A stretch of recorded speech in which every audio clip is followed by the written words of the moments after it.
Hello everyone, मैं विक्रम कुमार आप सभी का अपने यूट्यूब चैनल स्कूलर्स कॉन्सेप्ट के ऊपर स्वागत करता हूं। मेथड्स इन बायोलॉजी नोट से रिलेटेड आज हमारा लेक्चर नंबर 31 रहेगा और आज के लेक्चर का हमारा टॉपिक रहेगा आरएपीडी। ठीक है, इससे पहले हमने दो हमारे जो मार्कर्स टेक्निक रहती है जिसके अंदर हमने पहले आरएफएलपी को पढ़ा था, आरएफएलपी, और एक हमने एएफएलपी को ऑलरेडी स्टडी किया हुआ है। और अगर हम यहाँ पे आरएपीडी की बात करते हैं तो जो हमारा लास्ट लेक्चर था जिसके अंदर हमने एएफएलपी के बारे में स्टडी किया था, तो सिमिलर उसी टाइप का हमारे यहाँ पे आरएपीडी रहेगा। तो अगर आपको एएफएलपी अगर आपको यहाँ पे अच्छे से पता है, ठीक है, तो जो आरएपीडी रहेगी वो आपके लिए यहाँ पे बहुत ही ईजी टेक्निक रहने वाली है। अगर हम एएफएलपी की बात करें जो कि हमने लास्ट लेक्चर के अंदर स्टडी किया था, तो वो हमारा क्या था, वो हमारा एक पीसीआर बेस्ड टेक्निक थी। ठीक है, जिसके अंदर हमने बताया था कि वो हमारी एक डोमिनेंट टेक्निक होती है, डोमिनेंट मार्कर हमारे यहाँ पे होते हैं। ठीक है, तो उसी तरीके से जो हमारी यहाँ पे आरएपीडी भी है ना, ये भी हमारी क्या है, ये हमारी एक पीसीआर बेस्ड टेक्निक है। ठीक है, और उसके अलावा ये भी हमारी क्या होती है, डोमिनेंट मार्कर हमारे यहाँ पे, इसको हम किसकी तरह यूज करते हैं, एक डोमिनेंट मार्कर की तरह।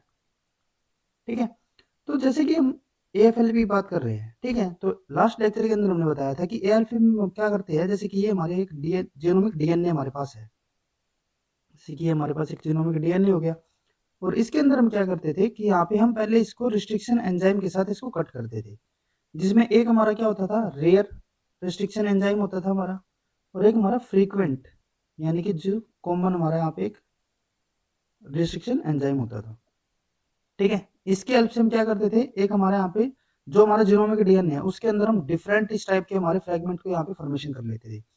जैसे कि हम यहाँ पे सपोज करके चलते हैं कि इससे हमने लगभग 10 ऐसे फ्रेगमेंट्स की हमने फॉर्मेशन कर दी। ठीक है, उनको हमने क्या कर दिया, कट कर दिया। और जब हम यहाँ पे इनको कट कर रहे हैं तो हम यहाँ पे क्या किस चीज का ध्यान रखते हैं कि जो हमारे एंड्स होंगे ना, वो हमारे स्टिकी एंड्स हो। जैसे कि आपको पता ही है कि जो हमारे रिस्ट्रिक्शन एंडोन्यूक्लियस होते हैं वे हमारे दो टाइप के एंड्स की फॉर्मेशन कर सकते हैं, एक हमारे ब्लंट एंड की भी यहाँ पे फॉर्मेशन कर सकते हैं और एक हमारे स्टिकी एंड की यहाँ पे फॉर्मेशन कर सकते हैं। तो जो हमारे यहाँ पे स्टिकी एंड्स होते हैं, ठीक है, जैसे कि ये हमारे यहाँ पे फ्रेगमेंट हो गया, तो कुछ इस टाइप का हमारे यहाँ पे फ्रेगमेंट की फॉर्मेशन कर देंगे। ठीक है, एक हमारा जो रिस्ट्रिक्शन एंजाइम है इधर वाला और दूसरा हमारे यहाँ पे, तो इस तरीके के जो हमारे यहाँ पे फ्रेगमेंट की फॉर्मेशन होती है ये हमारे कौन से होते हैं, ये हमारे यहाँ पे होंगे जो हमारे स्टिकी एंड्स होंगे। जब एक हमारे यहाँ पे सिंगल स्टैंड हो, ठीक है, जैसे कि यहाँ तक तो ये डबल स्टैंड चल रहा था लेकिन ये हमारा आगे क्या हो गया, सिंगल स्टैंड हो गया। सिमिलरली यहाँ पे भी हमारा क्या है, ये सिंगल स्टैंड।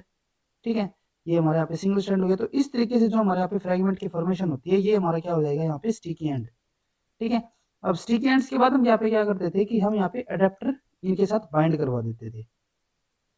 ठीक है, ये हम एएफएलपी टेक्निक को एक बार यहाँ पे रिवाइज करके चल रहे हैं, क्योंकि जैसे हमने बताया ना कि जो हमारी आरएपीडी टेक्निक होती है ये हमारी सिमिलर जो एएफएलपी टेक्निक है उसके जैसी रहने वाली है।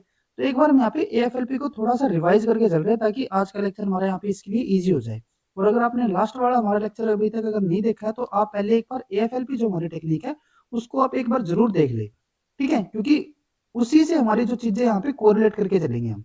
तो हमने जैसे बताया कि वहां पे हमारे क्या हो गए थे, इस तरीके से स्टिकी एंड के हमारे यहाँ पे फॉर्मेशन हो गई थी और वहां पे हम क्या करते थे, अडेप्टर को हम इनके साथ बाइंड करवा देते थे। अब जो हमारा अडेप्टर होता था ना, इसके अंदर हमारे दो पोर्शन होते थे इसके, एक हमारे यहाँ पे कोर होता था और एक हमारे यहाँ पे क्या होता था, एंजाइम स्पेसिफिक। अब जैसे कि यहाँ पे हमारा ये स्टिकी एंड की फॉर्मेशन हो गई, तो जो हमारे यहाँ पे अडेप्टर होगा ना वो हमारा क्या होता था, कुछ इस तरीके का हमारे यहाँ पे अडेप्टर होता था। अब ये इसने क्या कर दिया, यहाँ पे जो हमारे पहले स्टिकी एंड्स थे ये इसने यहाँ पे क्या कर दिया, ब्लंट एंड की फॉर्मेशन कर दी। सिमिलरली यहाँ पे भी इसने क्या किया, यहाँ पे हमारे जैसे कि ये हमारे यहाँ पे फ्रेगमेंट हो गया, ठीक है, ये हमारे यहाँ पे फ्रेगमेंट हो गया, तो इसने यहाँ पे क्या कर दिया, ब्लंट एंड की यहाँ पे फॉर्मेशन कर दी दोनों तरफ। ठीक है, अब यहाँ पे क्या है कि जो हमारे रेस्ट्रिक्शन एंजाइम साइट के साथ जो हमारे सिंगल स्टैंड वाला था ना, तो जो हमारा एंजाइम स्पेसिफिक यहाँ पे इसका अडेप्टर का रीजन रहेगा, ठीक है, जो ये वाला पर्टिकुलर रीजन रहेगा ये हमारा क्या होगा, इसके कॉम्प्लीमेंट्री होगा। अब ये जो रीजन है ना इसका कॉम्प्लीमेंट्री वाला, ये जो हमारा यहाँ पे स्टिकी एंड की फॉर्मेशन हुई थी, तो इसके हमें सीक्वेंस का यहाँ पे पता ही है, जो हमारे यहाँ पे बेसिस रहेंगे उसका तो हमें यहाँ पे पता है ना, क्योंकि हमने एक पर्टिकुलर यहाँ पे रेस्ट्रिक्शन एंजाइम को यूज किया है। और ये जो हमारे यहाँ पे कट करेगा ना, रिस्ट्रिक्शन एंजाइम यूं तो है नहीं रैंडमली कहीं पे भी जाके बाइंड कर जाएगा, वहीं पे जाके कट कर देगा, इसका एक स्पेसिफिक यहाँ पे सीक्वेंस रहेगा। तो ये जो सीक्वेंस यहाँ पे जनरेट करेगा, जो स्टिकी एंड की यहाँ पे फॉर्मेशन करेगा, उसका हमें यहाँ पे ऑलरेडी पता होगा, क्योंकि हमें रिस्ट्रिक्शन एंजाइम का पता है, तो उसका जो यहाँ पे स्टिकी एंड फॉर्मेशन होगी उसका भी हमें पता रहेगा। और उसी के कॉम्प्लीमेंट्री हम यहाँ पे क्या करते हैं, हम यहाँ पे जो हमारा एडेप्टर होगा, उसका जो एंजाइम स्पेसिफिक रीजन होगा वो हम यहाँ पे इसके साथ बाइंड करवा देंगे। और इसके साथ हमारे यहाँ पे क्या होगा, ये हमारा कोर रीजन रहेगा एडेप्टर का। ये जो कोर रीजन रहेगा ना, ये हमारा सीक्वेंस किसका रहेगा, ये हमारा अपनी मर्जी से हम यहाँ पे कुछ भी रख सकते हैं। ठीक है, जैसे कि यहाँ पे हमारा क्या हो गया, इसके दो रीजन है, एक तो ये हमारा एंजाइम स्पेसिफिक वाला हो गया, एक ये वाला हमारा यहाँ पे जो डबल स्टैंडर्ड रीजन है। ठीक है, जो हमारा एंजाइम स्पेसिफिक है ना, ये तो हमारा क्या हो गया, ये हमारा हो जाता है सिंगल स्टैंडर्ड। और जो हमारा कोर वाला होगा ना, ये हमारा क्या होगा, डबल स्टैंडर्ड। और डबल स्टैंडर्ड है तो ये हमारा क्या रहेगा, अपनी मर्जी से हम कुछ भी यहाँ पे रख सकते हैं। और इसका सीक्वेंस में यहाँ पे क्या रहेगा, नॉन रहेगा इसका भी। ठीक है, सिमिलरली हमारा इस तरफ भी यही रहेगा, ये हमारा कोर हो गया और ये हमारे यहाँ पे क्या हो जाता है, एंजाइम स्पेसिफिक हो गया। अब इसको क्या किया हमने, अडेप्टर को इसके साथ बाइंड करवा दिया। और बाइंड करने से अब क्या होता है, देखो हमें जो हमारा कोड है इसका सीक्वेंस हमें पता है, एंजाइम स्पेसिफिक का हमें सीक्वेंस पता है। तो यहाँ पे हम क्या करते थे, यहाँ पे हम प्राइमर्स को यूज करते थे। और प्राइमर हमारे यहाँ पे क्या होते थे, दो टाइप के होते थे, एक हमारे प्री सिलेक्टिव होते थे और एक हमारे सिलेक्टिव होते थे। तो प्री सिलेक्टिव में हम क्या करते थे कि यहाँ पे हमारा जो प्राइमर होगा वो हमारा कोर के कॉम्प्लीमेंट्री होगा, एंजाइम के कॉम्प्लीमेंट्री होगा, और उसके साथ साथ एक हम यहाँ पे बेस को रखते थे। जैसे कि यहाँ पे हमारा अगर सी, यहाँ पे जैसे हमने बताया था ना, यहाँ पे हमारे अगर 10 हमारे यहाँ पे इस तरीके से सीक्वेंस अगर बन रही है, तो अगर हमारे यहाँ पे साइटोसिन है तो हमारे प्राइमर में यहाँ पे क्या होना चाहिए, ग्वानिन होना चाहिए। अब जो ये 10 थे ना, उनमें से सपोज करके चलते हैं 5 के पास ही हमारा क्या हो, यहाँ पे साइटोसिन हो, तो 5 हमारे यहाँ पे क्या हो जाएंगे, एक्सक्लूड हो जाएंगे। और नेक्स्ट जब हमारे यहाँ पे सिलेक्टिव प्रोसीजर होता है, सिलेक्टिव प्राइमर को हम यूज करेंगे, तो उसमें हम क्या कर देते हैं, हम यहाँ पे 3 to 5 ऐसे बेसिस को यहाँ पे हम काउंट करके चलते हैं।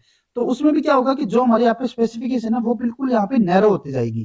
ठीक है, पहले हमारे जो 10 हमारे यहाँ पे न्यूक्लियोटाइड थे, उसमें से हमने 5 की यहाँ पे फर्दर क्या की, उनकी एम्पलीफिकेशन की। और उससे नेक्स्ट स्टेप में हम क्या करेंगे, यहाँ पे हम 2-3 को और लेके चलेंगे। जैसे कि हमारे यहाँ पे ये हमारा कोर था, ठीक है, ये हमारे यहाँ पे क्या था, जो हमारा एंजाइम स्पेसिफिक था, जैसे कि ये हमारा एंजाइम स्पेसिफिक हो गया। इनिशियली हमारा ये वाला स्टैंड यहाँ पे बना था, तो कुछ इस टाइप का, जब हमने यहाँ पे रिस्ट्रिक्शन एंजाइम के साथ इसको कट किया था। तो जो हमारा यहाँ पे प्राइमर होगा वो हमारा क्या होगा, अगर मैं प्री सिलेक्टिव की बात करूँ तो वो हमारा कोर के कॉम्प्लीमेंट्री है, वो हमारे एंजाइम की कॉम्प्लीमेंट्री है। अब इनका तो हमें पता है ना, और साथ में हमारा क्या रहेगा, एक पर्टिकुलर बेस के हमारे यहाँ पे कॉम्प्लीमेंट्री रहेगा। ठीक है, और जो ये हमारे एक की हम बात कर रहे हैं, ये हम किसी में बात कर रहे हैं, जब हमारे यहाँ पे प्री सिलेक्टिव है। सिलेक्टिव में क्या हो जाएगा, ये हमारे काउंट और भी बढ़ जाएंगे, 3 to 5 हो सकते हैं। जितने हम यहाँ पे काउंट बढ़ाते जाएंगे उतने हमारे यहाँ पे नैरो, जो हमारा स्पेसिफिक सीक्वेंस जो है वो हमारे यहाँ पे नैरो होता जाएगा। तो उसी टाइप से हम क्या करते हैं, एक सिलेक्टिव सीक्वेंस की हम यहाँ पे क्या करेंगे, एम्पलीफिकेशन करते थे। ये हमारा क्या होता था, AFLP। अब जो हमारा यहाँ पे RAPD होगा ना, ये हमारा सिमिलर इसी के तरीके का रहेगा। लेकिन यहाँ पे हमें क्या करना है, यहाँ पे हमें जैसे कि हमने अडेप्टर को यूज किया था ना, हम यहाँ पे अडेप्टर को यूज नहीं करेंगे, ना हम यहाँ पे किसी रिस्ट्रिक्शन एंजाइम को यूज करेंगे। सिंपली हम यहाँ पे क्या करते हैं, जैसे कि यहाँ पे हमारा क्या था, ये हमारा यहाँ पे एक डबल स्टैंडर्ड हो गया।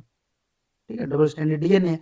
तो पहले तो हम क्या कर रहे थे, पहले हम यहाँ पे इसको रिस्ट्रिक्शन एंजाइम के साथ कट कर रहे थे, हमारे यहाँ पे स्टिकी एंड की फॉर्मेशन हो रही थी, यहाँ पे हम अडेप्टर को यूज कर रहे थे, और उसके बाद हम यहाँ पे लास्ट में जाके क्या कर रहे थे, यहाँ पे हम प्राइमर को बाइंड करवा रहे थे। जबकि जो RAPD होता है ना, इसके अंदर हम क्या करेंगे, हम डायरेक्टली यहाँ पे प्राइमर को बाइंड करवा देते हैं। हमने यहाँ पे क्या किया, रैंडम, हमने यहाँ पे कोई स्पेसिफिक है कि यहाँ पे रेस्ट्रिक्शन एंड, एक हमने यहाँ पे रेस्ट्रिक्शन एंडोन्यूक्लियस नहीं, सॉरी, यहाँ पे हमने लिया एक प्राइमर।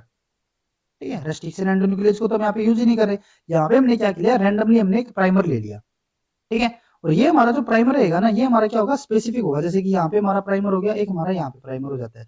ठीक है, तो ये हमने जो स्पेसिफिक यहाँ पे प्राइमर लिया है ना, ये हमारा क्या करेगा, ये हमारा प्राइमर होता है 10 to 15 न्यूक्लियोटाइड्स का। अब अगर ये 10 to 15 अगर हमारे यहाँ पे न्यूक्लियोटाइड हो रही है, तो उसका मतलब यहाँ पे क्या रहेगा कि इसके जो नंबर होंगे, जैसे कि हमने क्या बताया था लास्ट टाइम, अगर हमारे यहाँ पे जो प्राइमर है, अगर हमारा यहाँ पे ए होता है स्पेसिफिक, जैसे कि प्राइमर हमारे यहाँ पे सीक्वेंस हो गया ACGT, हमारा 4 हमारे न्यूक्लियोटाइड का एक प्राइमर है, तो ये किसके साथ बाइंड करेगा, ये हमारा करेगा TCG और A के साथ।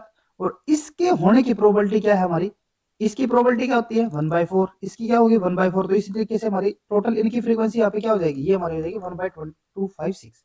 और अगर हम यहाँ पे 10 to 15 लेके चल रहे हैं, तो यहाँ पे हमारी क्या हो जाएगी 10, इसकी पावर 10 हो जाएगी। तो इस तरीके से क्या हो जाएगा कि इसको हम और भी हम यहाँ पे 4 से अगर मल्टीपल करते रहेंगे 10 तक, तो हमारे यहाँ पे जो इसको रिकॉग्नाइज करने की है, जैसे कि हमारे यहाँ पे क्या किया, इन प्राइमर को यहाँ पे छोड़ दिया। अब प्राइमर यूं नहीं होगा कि रैंडमली हमारा कहीं पे जाके वो बाइंड हो रहा है। ठीक है, मतलब रैंडमली तो चलो बाइंड हो रहा है, लेकिन ऐसा नहीं होगा ना कि वो जगह जगह पे हमारा बाइंड हो जाएगा। इतना बड़ा हमारे यहाँ पे DNA है, बहुत बड़ा, और उसमें हमारा क्या होगा, हमने यहाँ पे प्राइमर को छोड़ दिया इनके अंदर। तो प्राइमर हमारा क्या करेगा, कहीं बहुत दूर जाके, कहीं जब इसको यहाँ पे इसके कॉम्प्लीमेंट्री बेसिस मिलेंगे, वहां पे जाके क्या करेगा, हमारा बाइंड करेगा। ठीक है, सिमिलरली नीचे भी कहीं पे भी हमारा बाइंड कर सकता है। अब ऐसा तो नहीं होगा ना कि यहाँ पे इसने बाइंड कर लिया तो ये जो हमारा नीचे वाला सीक्वेंस है वो भी बिल्कुल यहाँ पे बाइंड करेगा, क्योंकि वो तो इसके कॉम्प्लीमेंट्री हो गया। तो ये हमारा क्या करेगा, इस तरीके से एक यहाँ पे बाइंड हो गया, एक हमारा यहाँ पे बाइंड हो गया। तो हमारे पास एक बहुत बड़ा यहाँ पे हमारा सीक्वेंस था, जैसे कि यहाँ पे हम सपोज करके चलते हैं, दो हमारे पास यहाँ पे सैंपल हो गए, एक हमारा ए सैंपल है, एक हमारा यहाँ पे बी सैंपल है। ये हमारा यहाँ पे डीएनए था, ये ए का था, या बी वाला डीएनए हो गया। हमने यहाँ पे क्या किया, प्राइमर को रैंडमली यहाँ पे छोड़ दिया इनके अंदर। तो जो हमारे यहाँ पे प्राइमर होंगे, सपोज करके चलते हैं कि वो हमारा ए पे यहाँ पे बाइंड हो गया, ठीक है, एक हमारा यहाँ पे बाइंड हो गया। और जो हमारे नीचे वाले स्टैंड है, एक वो यहाँ पे बाइंड हो जाता है और एक हमारा यहाँ पे बाइंड हो गया, क्लियर है। और जो हमारा बी वाला सीक्वेंस है वो क्या हुआ, वो हमारे यहाँ पे बाइंड हो गया और ये यहाँ पे बाइंड हो गया। अब ऐसा तो नहीं होगा ना कि ये हमारा सिमिलर, जैसे यहाँ पे हमारा ये बाइंड हो रहा है, सिमिलर वहां पे भी बाइंड होगा, क्योंकि ये हमारा अलग सैंपल है, अलग सैंपल है तो अलग सीक्वेंस है, अलग सीक्वेंस है तो अलग जगह पे वो बाइंड होगा, क्लियर है इतना। तो अब यहाँ पे क्या होता है कि जो हमारे प्राइमर यहाँ पे बाइंड हुए, अब ये क्या करेगा, इसने यहाँ पे इस सीक्वेंस की फॉर्मेशन की, इसने इस सीक्वेंस की फॉर्मेशन की, तो ये हमारे यहाँ पे एक डबल स्टैंडर्ड डीएनए बनेगा, एक हमारे यहाँ पे बनेगा डबल स्टैंडर्ड डीएनए। तो इससे क्या हुआ, हमारे यहाँ पे दो बैंड हमें देखने, अब जो हमारे ये दो डीएनए के स्टैंड हमारे यहाँ पे बने हैं प्राइमर की हेल्प से, यहाँ से हमारे क्या होगा, सिर्फ एक ही हमारे यहाँ पे सीक्वेंस बनेगा। इनको हमने क्या किया, इलेक्ट्रोफोरेसिस के ऊपर रन करवाया, रन करवाने से हमारा क्या होगा, जो हमारा ए वाला होगा वहां पे हमारा ये दो अलग अलग बैंड हमें दिखेंगे और बी के अंदर हमें सिर्फ एक ही यहाँ पे बैंड दिखेगा। तो इस तरीके से हम क्या कर सकते हैं, दो हमारे जो सीक्वेंसेस है हमारे यहाँ पे, उनको हम एक दूसरे के साथ यहाँ पे कंपेयर करके चल सकते हैं। और यही हमारा क्या होता है, आरएपीडी। अगर मैं एएफएलपी के साथ इसको यहाँ पे कंपेयर करके चलूं, तो यहाँ पे हमारा मतलब क्या क्या चीजें हमारी यहाँ पे कैंसिल हुई। एएफएलपी के अंदर हमारा क्या होता था, पहले हम रेस्ट्रिक्शन एंजाइम के साथ उसको कट करते थे, आरएपीडी के अंदर हम उसको कट नहीं करेंगे। एएफएलपी के अंदर हमारा क्या होता था, जब हमने रेस्ट्रिक्शन एंजाइम के साथ उसको कट कर दिया था तो हम वहां पे अडेप्टर को यूज करते थे। यहाँ पे हमें, क्योंकि हमने रेस्ट्रिक्शन एंजाइम के साथ कट ही नहीं किया, तो हमें यहाँ पे अडेप्टर की भी जरूरत नहीं है। थर्ड हमारा यहाँ पे क्या रहेगा, एएफएलपी के अंदर हम क्या करते थे कि जब हमने उसको अडेप्टर को वहां पे बाइंड कर देते थे, तो उसके बाद हम क्या करते थे, स्पेसिफिक सीक्वेंस की हम वहां पे पीसीआर आगे रन करवाते थे। क्योंकि हमने बताया था ना कि यहाँ पे हम, जैसे कि ये हमारा यहाँ पे क्या होता था, जो हमारा कोर रीजन होता था, जो हमारा एंजाइम स्पेसिफिक होता था, और एक हमारे यहाँ पे बेस लेके चलते थे, प्री सिलेक्टिव और सिलेक्टिव वाला जो हमारा केस होता था, ठीक है। तो जो हमारा एएफएलपी होता था ना, एएफएलपी में हम क्या करते थे, सिलेक्टिव पीसीआर रन करवाते थे हम। एक सिलेक्टिव हमारा सीक्वेंस होता था, सिर्फ उसी की हम यहाँ पे पीसीआर करवाते थे, बाकी सारे रीजन को हम क्या कर देते थे, एक्सक्लूड कर देते थे। बट अगर मैं यहाँ पे बात करूं कि जो हमारे यहाँ पे आरएपीडी होगा, इसके अंदर हम कोई सिलेक्टिव ऐसी पीस नहीं लेके चल रहे कि हमें एक पर्टिकुलर सीक्वेंस है और उसको हम यहाँ पे और नैरो करके चल रहे हैं। हमने यहाँ पे इनिशियली ऐसी प्राइमर यूज की है जो कि हमारे यू नहीं होगा कि हमारे फ्रीक्वेंटली कहीं पे भी जाके बाइंड कर रही है। हमने यहाँ पे रेयर प्राइमर को यूज किया, और रेयर प्राइमर क्या करेंगे, हमारे रेंडमली जाके, देखो नाम जो हमारे यहाँ पे आरएपीडी है ना, आरएपीडी का मतलब हमारा क्या रहता है, रैंडम एम्पलीफाइड पॉलीमॉर्फिक डीएनए। तो यहाँ पे हमारा क्या होगा कि जो हमारे प्राइमर होंगे ना, वे हमारे रेंडमली बाइंड हो जाएंगे, कहीं पे भी जाके वो बाइंड कर सकते हैं। अब हर एक पर्सन का अलग अलग डीएनए है, अलग अलग सीक्वेंसेस है, तो वे हमारे अलग अलग पोजीशन पे बाइंड होंगे, और उन्हीं पोजीशन के ऊपर अगर वो बाइंड कर रहे हैं तो हमें अलग अलग तरीके के बैंड देखने को मिलेंगे, और उन्हीं बैंड्स के साथ हम क्या कर सकते हैं, एक दो सैंपल को हम एक दूसरे के साथ वहां पे कंपेयर कर सकते हैं, ठीक है। यही हमारा क्या रहेगा यहाँ पे, आरएपीडी या फिर रैंडम एम्पलीफाइड पॉलीमॉर्फिक डीएनए, ठीक है। तो यहाँ पे हम इसी को अगर यहाँ पे कंटिन्यू करके चलते हैं, तो यहाँ पे हमारा क्या होता है, RAPD is a PCR based method and a dominant marker. ये हमारा कैसा टाइप का मार्कर होगा, डोमिनेंट टाइप का मार्कर होगा। और ये पॉइंट आपको यहाँ पे ध्यान में रखना है। हमारे जो नेक्स्ट लेक्चर होगा ना, उसके अंदर हम मार्कर्स के बारे में ही बात करेंगे, और उसके अंदर भी हम बात करेंगे कि हमारे को डोमिनेंट और को डोमिनेंट मार्कर कौन कौन से होते हैं, उनके हमारे कौन कौन, क्या उनके अंदर डिफरेंस रहता है, और कौन कौन से हमारे टाइप होंगे। तो वहां पे भी हम चीजों को डिस्कस करके चलेंगे। लेकिन यहाँ पे आपको पता होना चाहिए कि जो हमारी आरएपीडी है, जो हमारी एएफएलपी है, वे दोनों हमारे कैसे होंगे, वे हमारे होते हैं डोमिनेंट मार्कर, ठीक है। जो हमारे आरएपीडी हो गया, जो हमारा एएफएलपी हो गया, ठीक है। और जो हमारा कोडोमिनेंट है, कोडोमिनेंट के अंदर हमारे कौन सा आएगा, जो हमारा आरएफएलपी होता था, ठीक है। अब अगर हम यहाँ पे बात करते हैं आरएपीडी के लिए, RAPD is a type of polymerase chain reaction, but the segment of the DNA that are amplified are random. देखो ये हमारा सिंपली क्या है, ये हमारा पीसीआर ही तो है। हम यहाँ पे क्या करें, प्राइमर को बाइंड करवा दिया और हमने उसकी एम्पलीफिकेशन करवा दी, और तो यहाँ पे हम कुछ भी नहीं कर रहे। तो ये हमारा क्या है, एक टाइप का पीसीआर ही है। बट यहाँ पे हमारा चेंज क्या रहा है कि हमने यहाँ पे जो एम्पलीफाई किया है ना रीजन, वे हमारे रैंडम है जस्ट। हमें यहाँ पे कोई स्पेसिफिक नहीं लेके चल रहे कि हमें पर्टिकुलर इस सीक्वेंस का यहाँ पे हमें एम्पलीफिकेशन करवानी है। हमने यहाँ पे रैंडम एम्पलीफिकेशन करवानी है, जो मिले उसकी एम्पलीफिकेशन आप कर दो, ठीक है, जहां पे आपको सीक्वेंस मिले वहां पे आप इनकी एम्पलीफिकेशन करके हमें दे दो। ठीक है, RAPD uses several arbitrary short primer 10 to 12 nucleotide and proceed with the PCR using a large template of genomic DNA, hoping that fragment will amplify।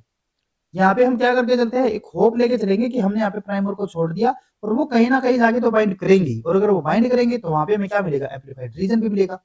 ठीक है, by resolving the resulting pattern a semi unique profile can be gleaned from a RAPD reaction। In this method no knowledge of the DNA sequence of the targeted genome is required। अब देखो हमने यहाँ पे क्या किया कि हमने यहाँ पे प्राइमर को छोड़ दिया और वो रैंडमली हमारे बाइंड कर रहे हैं, तो हमें किसी सीक्वेंस की यहाँ पे ऑलरेडी हमें ये तो जरूरी नहीं है कि हमें यहाँ पे ऑलरेडी पता हो कि हमारा सीक्वेंस ये रहेगा वो रहेगा, हमें इस चीज की कोई जरूरत नहीं है, हमने यहाँ पे रैंडम उनको छोड़ा है। ठीक है, जैसे कि रैंडम हम खिलाड़ियों को छोड़ देते हैं कि आप जाओ आप कहीं पे भी खेलो कुछ भी करो, हमें उससे कोई मतलब नहीं है, बस हमें रिजल्ट चाहिए, बस इतना होना चाहिए कि आपका रिजल्ट यहाँ पे आ जाना चाहिए, वो कहीं ना कहीं जाके बाइंड कर लेनी चाहिए। अब जैसे कि अगर हम यहाँ पे बात करें कि हमने यहाँ पे जो आरएपीडी के अंदर हमने जो प्राइमर यहाँ पे यूज किया है, उनके जो सीक्वेंस है, उनकी जो लेंथ है ना यहाँ पे प्राइमर की, वो हमने यहाँ पे 10 to 12 क्यों रखी है, वो इसीलिए हम यहाँ पे रखते हैं। अगर हम यहाँ पे बहुत ही कम इससे कर देते हैं, जैसे कि हम यहाँ पे 4 to 6 अगर हम यहाँ पे बेसिस को रख रहे हैं, तो वो हमारे रैंडमली जगह जगह पे बाइंड हो जाएंगे, बहुत सारे हमारे यहाँ पे एम्पलीफाइड रीजन हमें मिलेंगे और उनको एक दूसरे से रिजोल्व करना क्या हो जाएगा, डिफिकल्ट हो जाएगा। ठीक है, जैसे कि अगर हम यहाँ पे बात करें कि अगर हम यहाँ पे अगर एक तो हम यहाँ पे 2 बेसिस का हम यहाँ पे प्राइमर यूज कर रहे हैं, तो वो हमारा क्या करेगा 1/16, यानी कि हर 16 के बाद हम यहाँ पे एक वो प्राइमर को एम्पलीफाई करके दे देगा, और हमारे पास तो जीनोमिक डीएनए पता नहीं कितने यहाँ पे ऐसे सीक्वेंस मिलेंगे, तो बहुत सारे हमारे यहाँ पे फ्रेगमेंट हमें मिल जाएंगे, जिससे हमारे यहाँ पे प्रॉब्लम बढ़ेगी।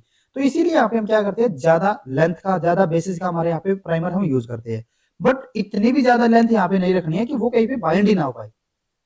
ठीक है, यूं नहीं है कि हमने यहाँ पे 50 बेसिस का हमने यहाँ पे एक प्राइमर यूज कर लिया और वो कहीं पे बाइंड हो ही नहीं रहा, अगर वो बाइंड ही नहीं होगा तो एम्पलीफाई किसको करेगा, तो वो भी वहां पे प्रॉब्लम रहेगी। ठीक है, तो इसीलिए यहाँ पे हम एक स्पेसिफिक ऐसी लेंथ रखते हैं जो कि हमारे यू भी नहीं होगी कि वो हमारा रैंडमली फ्रीक्वेंटली हमारा जाके कहीं पे बाइंड हो रहा हो, और ऐसा भी नहीं होना चाहिए कि वो कहीं पे बाइंड हो भी ना रहा। तो इसी तरीके से हमने यहाँ पे क्या किया, एक एवरेज लेंथ यहाँ पे ली है प्राइमर की। ठीक है, और ये हमारी वेरी कर सकती है, 10 to 15 तक भी हो सकती है, कोई दिक्कत वाली यहाँ पे बात हमारी नहीं रहेगी। अगर हम यहाँ पे एक नॉर्मली लेके चले तो ये हमारा कितना रहता है, 10 to 12 का।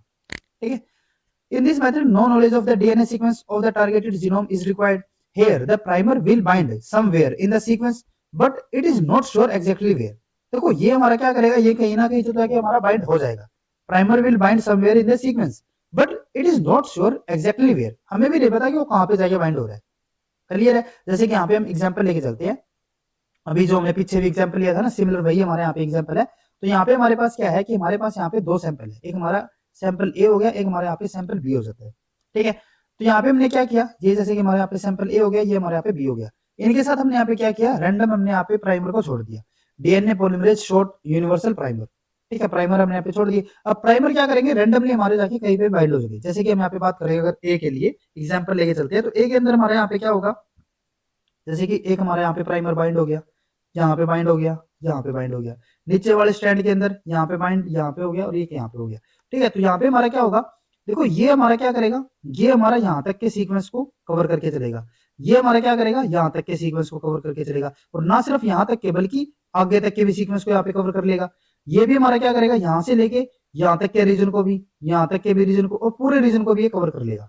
ठीक है, तो इस तरीके से हमारे यहाँ पे क्या मिलेंगे, हमें यहाँ पे अलग अलग लेंथ के फ्रेगमेंट यहाँ पे देखने को मिलते हैं। जैसे कि अगर हम नॉर्मली लेके चले, हम यहाँ पे इसको लास्ट तक लेके नहीं चल रहे, हम यहाँ पे क्या कर रहे हैं, जैसे कि यहाँ तक का इसने फ्रेगमेंट कर दिया और ये यहाँ तक का फ्रेगमेंट कर दिया, इसने यहाँ तक का फ्रेगमेंट कवर कर दिया और इसने यहाँ तक का, इसने यहाँ तक की पॉलीमराइजेशन करवाई और इसने यहाँ तक की पॉलीमराइजेशन करवा दी।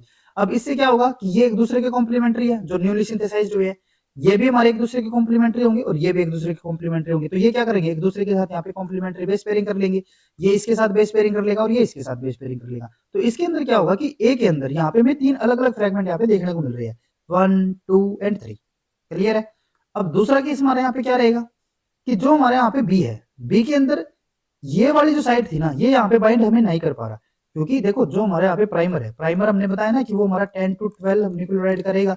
तो अगर हमारा कोई एक भी बेसिस के अंदर अगर हमारे यहाँ पे म्यूटेशन हो जाती है, ठीक है, तो वो हमारा वहां पे बाइंड नहीं हो पाएगा, और अगर वो बाइंड नहीं होगा तो वो वहां पे हमारी पॉलीमराइजेशन नहीं करवा पाएगा। तो यहाँ पे तो इसके कॉम्प्लीमेंट्री तो कुछ भी नहीं रहा। ठीक है, अगर मैं इसकी बात करूँ तो इसने क्या किया, यहाँ तक की पॉलीमराइजेशन करवाई इसने यहाँ तक, इसने यहाँ तक और इसने यहाँ तक, तो ये एक दूसरे के कॉम्प्लीमेंट्री, एक दूसरे के कॉम्प्लीमेंट्री। एक में ये वाला बैंड देखने को मिलेगा, एक में ये वाला बैंड देखने को मिलेगा, तो ये हमारा ये वाला बैंड हो गया, एक हमारा ये बैंड हो गया, लेकिन ये वाला हमारे यहाँ पे अब्सेंट रहेगा। तो बस यही हमारे यहाँ पे क्या कर रहे थे, हम एक दूसरे को कंपेयर करके चल रहे थे। तो यही हमारा क्या होता है, आरएपीडी। ठीक है, आरएपीडी का मतलब अब क्या हुआ, रैंडम। रैंडम हमारे यहाँ पे जो प्राइमर है वो बाइंड हो रहे हैं, और रैंडम उनकी क्या कर रहे हैं, हम एम्पलीफिकेशन कर रहे हैं, किसकी, पॉलीमॉर्फिक डीएनए की। बस यही हमारा क्या होता है, आरएपीडी होगा। ठीक है, तो इसी को यहाँ पे अगर हम आगे भी कंटिन्यू करके चलते हैं, RAPD unlike traditional PCR analysis does not require any specific knowledge of the DNA sequence of the target organism. यहाँ पे हमें जो टारगेट ऑर्गेनिज्म है, टारगेट जो हमारा डीएनए सीक्वेंस है, उसकी हमें पहले से नॉलेज की कोई जरूरत यहाँ पे नहीं है। सीक्वेंस का हमें जरूरी नहीं है कि हमें सीक्वेंस का पता हो, हमें यहाँ पे रैंडम उनकी कॉम्प्लीकेशन करवानी है और उसको हमें कंपेयर करना है, बात खत्म हो गई। In this method the identical 10 mer primer will or will not amplify a segment of the DNA depending on position that are complementary to the primer sequence। बस ये हमारा क्या करेगा, जो हमारे यहाँ पे 10 mer प्राइमर होगा एक हमारा, वो क्या करेगा, वो हमारा एक डीएनए सीक्वेंस को उनकी एप्लीकेशन करके दे देगा। देखो ऐसा भी हो सकता है कि जो हमारे यहाँ पे 10 to 15 की हम जो बात कर रहे हैं, क्या पता वो हमें सीक्वेंस कहीं पे मिले भी ना, पूरा का पूरा हमारा जीनोमिक डीएनए उसने चेक कर लिया, लेकिन उसको कहीं पे कोई सीक्वेंस ऐसा मिल ही नहीं रहा जिसके साथ वो जाके बाइंड कर ले। ये भी हमारी पॉसिबिलिटी है यहाँ पे, ऐसा नहीं है कि ये पॉसिबिलिटी नहीं हो सकती, लेकिन इसीलिए हमने यहाँ पे क्या किया कि हम यहाँ पे इसको 10 to 15 हम यहाँ पे लेंथ लेके चलते हैं, ताकि वो कहीं ना कहीं तो हमारा बाइंड हो ही जाए। ठीक है, for example no fragment is produced if primer are annealed too far apart और if 3 prime end of the primer are not facing each other. दोनों केसेस हो सकते हैं, जैसे कि यहाँ पे हम सपोज करके चलते हैं कि यहाँ पे तो हमारा क्या हो रहा है, ये वाला हमारे यहाँ पे बाइंड हो गया, ये हमारा यहाँ पे बाइंड हो गया, ये इस तरफ से कॉम्प्लीमेंटेशन यहाँ पे इसकी एम्पलीफिकेशन कर देगा और ये यहाँ पे एम्पलीफिकेशन कर देगा, तो ये क्या हो गया, एक दूसरे के कॉम्प्लीमेंट्री हो गए। देखो सपोज करके चलते हैं कि यहाँ पे हमारा क्या हुआ, ये इस तरफ से हमारी एम्पलीफिकेशन करवा रहा है, और जो नीचे वाला सीक्वेंस है ना उसके अंदर भी क्या हो रहा है, ये यहाँ पे हमारा बाइंड हो गया, तो भी हमारा क्या होगा, ये एक दूसरे के साथ हमारे यहाँ पे कॉम्प्लीमेंटेशन नहीं शो कर पाएंगे। ठीक है, तो इस तरीके से यहाँ पे हमारे क्या होना चाहिए कि एक हमारा यहाँ पे बाइंड हो गया और दूसरा इस डायरेक्शन में हमारे यहाँ पे बाइंड हो जाता है, तो ये हमारे यहाँ पे क्या होगा, ये हमारे यहाँ पे एक दूसरे के साथ कॉम्प्लीमेंटेशन यहाँ पे कर पाएंगे और उससे हमारा यहाँ पे एक डीएनए का फ्रेगमेंट हमें मिल पाएगा। ठीक है, तो ऐसे भी पॉसिबिलिटी हो सकती है कि हम यहाँ पे फ्रेगमेंट देखने को ही ना मिले, लेकिन उसके हम कम चांसेस यहाँ पे रखते हैं। ठीक है, therefore if a mutation has occurred in the template DNA at the site previously complementary to the primer, a PCR product will not be produced, resulting in a different pattern of the amplified DNA on the check। ठीक है, अब यहाँ पे हमने क्या बताया कि इसीलिए हमने क्या बताया कि यहाँ पे हमारा अगर जो हमारे प्राइमर है वो बिल्कुल एक दूसरे से दूर दूर यहाँ पे हमारे बाइंड हो जाते हैं, या फिर वो एक ही डायरेक्शन में अगर हमारे बाइंड हो जाते हैं, तो हमें वहाँ पे कोई भी फ्रेगमेंट नहीं देखने को मिलेगा। और इसी वजह से क्या होता है, if a mutation has occurred in the template DNA at the site previously complementary to the primer, तो अगर हम यहाँ पे सपोज करके चलते हैं कि जो हमारे यहाँ पे सीक्वेंस है, अगर उसके अंदर हमारी कोई एक भी म्यूटेशन हो जाएगी तो हमारा प्राइमर वहाँ पे बाइंड हो ही नहीं पाएगा और वहाँ पे हमें कोई भी फ्रेगमेंट नहीं देखने को मिलेगा। ठीक है, या फिर हमें एक डिफरेंट पैटर्न यहाँ पे जेल के ऊपर देखने को मिलेगा। जैसे कि यहाँ पे हमारा फिर से हम एग्जांपल लेके चलते हैं कि हमारा सैंपल बी सैंपल ए हो जाता है, तो ए के अंदर हमारे यहाँ पे बाइंड हो गया, ये हमारे यहाँ पे बाइंड हो जाता है, सिमिलरली ये यहाँ पे बाइंड हो गया, ये यहाँ पे बाइंड हो जाएगा। ये हमारा क्या हो रहा है यहाँ पे, देखो इसकी डायरेक्शन हम किस तरफ है, दूसरी तरफ है, लेकिन इसकी कॉम्प्लीमेंट्री इसको कुछ मिला ही नहीं। ये हमारे यहाँ पे बाइंड हुआ और ये हमारे यहाँ पे बाइंड हुआ, तो इसको क्या मिला, इसने ये वाला फ्रेगमेंट दिया, इसने ये वाला फ्रेगमेंट दिया, इसने ये वाला फ्रेगमेंट दिया। हमने क्या की, इसकी सिंपली पीसीआर एम्पलीफिकेशन किया और उसको हमने क्या कर दिया, जेल इलेक्ट्रोफोरेसिस के ऊपर रन करवाया। जेल के ऊपर जब इसको रन करवाएंगे तो ए से हमें क्या मिलेंगे, 2 बैंड यहाँ पे देखने को मिलेंगे और बी से हमें यहाँ पे एक ही बैंड देखने को मिलता है। तो इस तरीके से हम क्या कर सकते हैं, दो सैंपल्स को एक दूसरे के साथ यहाँ पे कंपेयर करके चल सकते हैं। ठीक है, नेक्स्ट उसके बाद जैसे कि यहाँ पे भी एग्जाम्पल देख सकते हो। अब देखो यहाँ पे हमारा क्या है, यहाँ पे एक चीज आपको ध्यान में रखनी है। देखो ये हमारा कहाँ पे बाइंड हो रहा था, इस तरफ से हमारा बाइंड हो रहा है, ये हमारा कहाँ पे बाइंड हो रहा है, इस तरफ से हमारा बाइंड हो रहा है। ठीक है, ये हमारे यहाँ पे बाइंड हुआ, ये हमारे यहाँ पे बाइंड हो गया, एक हमारे यहाँ पे और एक यहाँ पे बाइंड हो गया। अब देखो यहाँ पे हमारा, हमने जैसे फर्स्ट केस के अंदर भी बात की थी, यहाँ पे हमारा क्या होगा कि ये वाला जो हमारे यहाँ पे प्राइमर बाइंड हुआ, तो ये कहाँ तक लेके जाएगा इसकी एम्पलीफिकेशन को, ये पूरे के पूरे की एम्पलीफिकेशन कर देगा। सिमिलरली ये भी हमारा क्या करेगा, पूरे के पूरे की एम्पलीफिकेशन यहाँ पे हमें करके दे देगा। तो ये दोनों एक दूसरे के क्या होंगे, कॉम्प्लीमेंट्री होंगे। तो एक में ये वाला फ्रेगमेंट यहाँ पे देखने को मिला। ठीक है, दूसरा में हमारे यहाँ पे क्या रहता है, दूसरे केस में देखो ये हमारा यहाँ पे इसके बिल्कुल जस्ट ऊपर यहाँ पे बाइंड हो रहा है, तो इसने तो कोई इसी की एम्पलीफिकेशन यहाँ पे कर ही नहीं पाया तो। ठीक है, क्योंकि आगे तो रीजन यहाँ पे हमारा खत्म हो गया था ना, तो किसकी एम्पलीफिकेशन करेगा ये, तो इसका तो हमारा कोई यूज भी नहीं रहा। लेकिन अगर मैं इस वाले की बात करूं तो ये हमारा इसके कॉम्प्लीमेंट्री करेगा, जैसे कि ये हमारे यहाँ तक बाइंड इसको एम्पलीफिकेशन की, इसने यहाँ तक इसकी एम्पलीफिकेशन की, तो ये हमारे क्या रहेंगे, एक दूसरे के कॉम्प्लीमेंट्री रहेंगे। ये वाला जो न्यू स्ट्रैंड है और ये वाला जो न्यू स्ट्रैंड है एक दूसरे के कॉम्प्लीमेंट्री है, तो एक हमारा ये वाला सीक्वेंस यहाँ पे हमें मिलेगा, फ्रेगमेंट यहाँ पे हमें मिलेगा। थर्ड केस में क्या होता है, इसने यहां तक इसकी एम्पलीफिकेशन की और इसने यहां तक पूरी इसने तो पूरी भी की थी ना एम्पलीफिकेशन, तो इसने यहां तक भी एम्पलीफिकेशन की और इस रीजन तक भी आप एम्पलीफिकेशन करवाई इसने। ठीक है, तो यहाँ पे हमें क्या देखने को मिलेगा, एक हमारा ये वाला फ्रेगमेंट हमें देखने को मिलता है, ये वाला हमारा फ्रेगमेंट हो गया, थर्ड हो गया। उसके बाद नेक्स्ट हम यहाँ पे बात करते हैं, जैसे कि यहाँ पे हमारा इसने यहाँ तक भी एम्पलीफिकेशन की होगी और इसने यहाँ से भी एम्पलीफिकेशन की होगी, तो ये फ्रेगमेंट भी क्या होंगे, एक दूसरे के कॉम्प्लीमेंट्री यहाँ पे हो गए, तो एक हमें ये वाला फ्रेगमेंट यहाँ पे देखने को मिलता है। तो इस तरीके से हमारे क्या हो सकते हैं कि हमारे अलग अलग लेंथ के यहाँ पे हमें फ्रेगमेंट यहाँ पे हमें दे सकते हैं, वो अलग अलग यहाँ पे हमें फ्रेगमेंट ऑब्टेन हो सकते हैं। सिमिलरली अगर हम यहाँ पे बात करते हैं सैंपल बी के लिए, तो सैंपल बी या फिर 2 के अंदर भी हमारा क्या होगा, इसने देखो यहाँ तक हमारी फ्रेगमेंट की और इसने यहाँ तक एम्पलीफिकेशन की, तो ये हमारा ये वाला फ्रेगमेंट हो गया। सेकंड हमारा क्या होगा, यहाँ पे इसने यहाँ तक इसकी एम्पलीफिकेशन की और इसने यहाँ तक एम्पलीफिकेशन की, तो एक हमें ये फ्रेगमेंट मिल गया। एक हमारा क्या हो सकता है कि इसने यहाँ पे एम्पलीफिकेशन यहाँ तक करवाई और इसने यहाँ तक एम्पलीफिकेशन करवाई, तो ये हमारा तीसरा फ्रेगमेंट हो गया। तो इनको हम क्या करेंगे, एक दूसरे के साथ यहाँ पे कंपेयर करके चलेंगे। तो फर्स्ट के अंदर हमें क्या मिल रहा था, 1 2 3 एंड 4, चार हमें यहाँ पे बैंड देखने को मिल रहे थे और इसके अंदर हमें कितने मिलेंगे, सिर्फ 3। तो इसके एक दूसरे से हम यहाँ पे कंपेयर इनको कर सकते हैं। ठीक है, तो ये चीजें भी आपको ध्यान में रखनी है कि हमें सीक्वेंस किसी भी टाइप का वो दे सकते हैं, हमें सिर्फ वहां पे क्या करना है, हमें आरएपीडी के बारे में याद रखना है कि हम यहाँ पे रैंडम एप्लीकेशन उनकी करवा रहे हैं, बस इतना हम यहाँ पे कॉन्सेप्ट अगर क्लियर है तो जैसे कि नाम से हमें पता चल जाएगा, आर ए रैंडम एम्पलीफिकेशन, बस। ठीक है, रैंडम हमारे प्राइमर क्या हो गए, बाइंड हो जाएंगे, उनकी एप्लीकेशन कर देंगे, बात खत्म हो गई वहां पे। ठीक है, और इसके बाद अगर हम यहाँ पे बात करते हैं कि जो हमारा आरएपीडी है इसकी हमारी क्या क्या एडवांटेज या फिर इसकी क्या क्या मेरिट्स हो सकती है। For designing specific primer, no DNA probe and specific sequence are required. देखो जो हम यहाँ पे प्राइमर को यहाँ पे डिजाइन कर रहे हैं, प्राइमर की जब हम यहाँ पे सिंथेसिस कर रहे हैं, तो हमने क्या बताया कि हम यहाँ पे किसी सीक्वेंस की जरूरत नहीं है। हमने यहाँ पे क्या रखा है, सिर्फ जो हमारा प्राइमर है उसकी हमें लेंथ यहाँ पे कितनी रखी है, 10 to 12 या फिर 10 to 15, बस इतनी ही चीज हमें यहाँ पे क्लियर करनी है। उसके बाद हमें यहाँ पे डीएनए प्रोब की कोई जरूरत नहीं है, ना हमें किसी सीक्वेंस की यहाँ पे जरूरत है। It is quick simple and efficient method that does not involve bloating or hybridization steps. The amount of DNA required in this process is small as compared to the other method. देखो यहाँ पे हम क्या करके चल रहे हैं, हमारे पास यहाँ पे ज्यादा सैंपल हमें नहीं चाहिए। हमें यहाँ पे क्या करना है कि हमने यहाँ पे जीनोमिक डीएनए लिया और उसकी हम यहाँ पे एम्प्लीकेशन अपने आप कर ही रहे हैं, तो जितनी हम एम्प्लीकेशन करेंगे उतना हमारे यहाँ पे प्रोडक्ट की फॉर्मेशन होती रहेगी। तो इनिशियली हम यहाँ पे कोई ज्यादा प्रोडक्ट की यहाँ पे जरूरत नहीं पड़ती।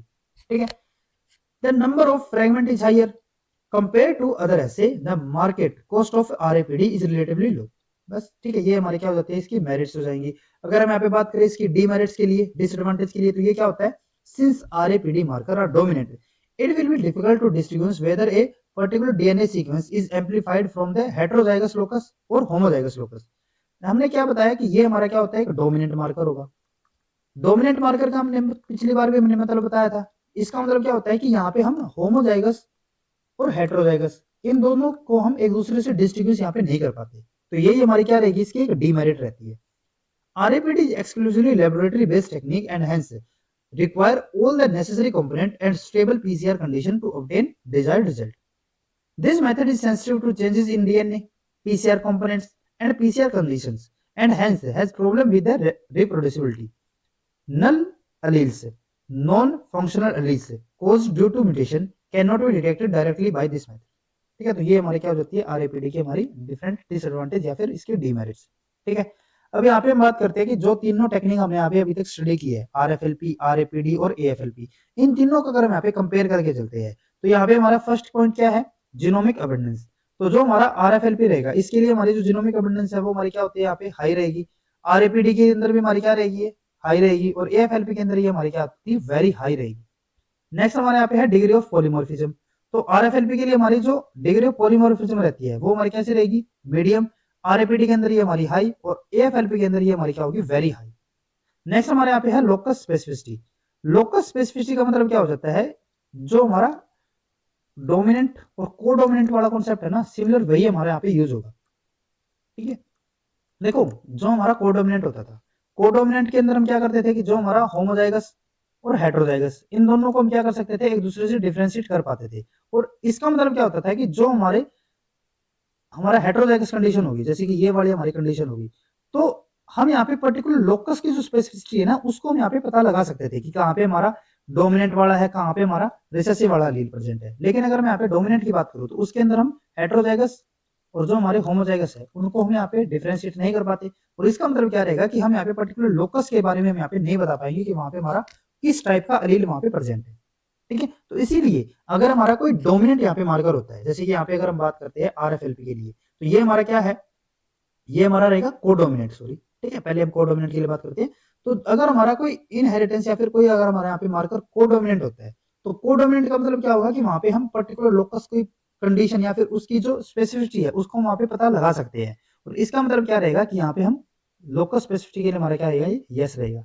और अगर हमारा कोई डोमिनेंट मार्कर होता है जैसे कि हमारे RAPD और AFLP है, ये हमारे क्या रहेंगे, ये हमारे डोमिनेंट मार्कर है। और डोमिनेंट मार्कर का मतलब क्या होगा कि यहाँ पे हम पर्टिकुलर लोकस के लिए हम यहाँ पे नहीं बता सकते कि वहां पे हमारा क्या सीक्वेंस है, किस टाइप का हमारा वहां पे मार्कर है। ठीक है, तो इसीलिए हमारी लोकस स्पेसिफिसिटी यहाँ पे क्या रहेगी, नो रहेगी। ठीक है, नेक्स्ट हमारे यहाँ पे सीक्वेंस इन्फॉर्मेशन। देखो RFLP के लिए हमें यहाँ पे सीक्वेंस की जरूरत पड़ती थी। क्यों जरूरत पड़ती थी, क्योंकि हम वहां पे क्या कर रहे थे इनिशियली, वहां पे हम क्या करके चल रहे थे, वहां पे सबसे फर्स्ट जो हमारा स्टेप होता था वहां पे हम रिस्ट्रिक्शन एंडोन्यूक्लियस को वहां पे हम यूज कर रहे थे। ठीक है, वो हमारा किसके अंदर होता था, RFLP के अंदर। लेकिन अगर मैं यहाँ पे बात करूँ AFLP या फिर हमारे RAPD के लिए, तो इसके अंदर हमारे यहाँ पे हमें पहले से सीक्वेंस की हमें कोई रिक्वायरमेंट यहाँ पे नहीं है। ठीक है, ऐसा नहीं है कि हमें पहले यहाँ पे सीक्वेंस का पता होना चाहिए, क्योंकि जो हमारे AFLP होता है या फिर हमारा RAPD है, AFLP के अंदर हम क्या कर लेते थे, वहां पे हम अडेप्टर को यूज कर लेते थे और अडेप्टर का सीक्वेंस हमें पता होता था। और हमें सीक्वेंस अगर पता है तो वहां पे हमें प्राइमर की जो हमें सीक्वेंस अंदर का है हमारा सीक्वेंस, उसकी हमें रिक्वायरमेंट यहाँ पे नहीं रहेगी। सिमिलर अगर हम अभी बात करें RAPD के लिए, तो ये तो हमने अभी स्टडी किया है, तो इसके अंदर भी यहाँ पे हमें जो इंटरनल सीक्वेंस है उसके हमें यहाँ पे पता होने की कोई जरूरत नहीं है। लेकिन अगर मैं यहाँ पे बात करूँ RFLP के लिए, तो उसके हमें यहाँ पे सीक्वेंस की पता होना जरूरी है। ठीक है, क्योंकि वहीं पे हमारा क्या होगा, हमें एक पर्टिकुलर सीक्वेंस, क्योंकि हमने जहाँ पे प्रोब को डिजाइन किया ना, जहाँ पे हमने प्रोब को बाइंड किया था, जैसे कि ये हमारे यहाँ पे पर्टिकुलर यहाँ पे हमने प्रोब को यूज किया, तो इसके आसपास का जो हमारा सीक्वेंस है ना उसके हमें पता होना चाहिए, तभी तो हमारा वहाँ पे जो रिस्ट्रिक्शन एंडोन्यूक्लियर जगह वो हमारा वहाँ पे बाइंड हो पाएगा।